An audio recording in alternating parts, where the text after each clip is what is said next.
Hi friends, నమస్తే. కమలపాడు చింతలాయపల్లె మధ్యలో వెలిసిన శ్రీ వీరబ్రహ్మేంద్ర స్వామి మనవరాలు అయిన ఈశ్వరమ్మ దేవాలయం కలదు. ఇక్కడ విశేషాలు: నాగుల కట్ట కలదు, ఆంజనేయ స్వామి విగ్రహం, మనోజవం మారుతుల్య వేగం, జితేంద్రియం, బుద్ధిమతం, వరిష్టం, వాతాత్మజం, వాణిజ్య ముఖ్యం, శ్రీరామదూతం, శిరసం, హోమగుండం కలదు. ఈరోజు 6వ సంవత్సరం వార్షికోత్సవం కలదు. ఇక్కడ నవగ్రహాలు చాలా కనువిందుగా ఉన్నాయి.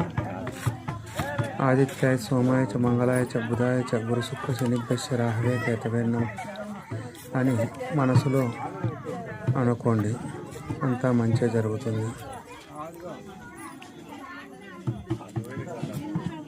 మన జాతకంలో ఏవైనా దోషాలుంటే వీళ్ళకు అభిషేకాలు చేయండి, ఆనందంగా ఉండండి.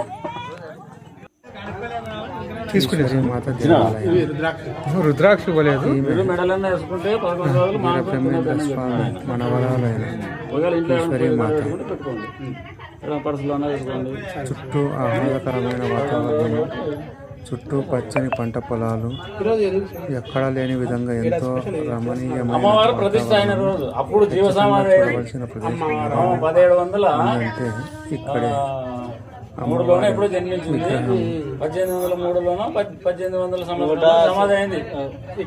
ఇక్కడ కాదు, బ్రహ్మగారి మఠంలో సమాధి అయింది.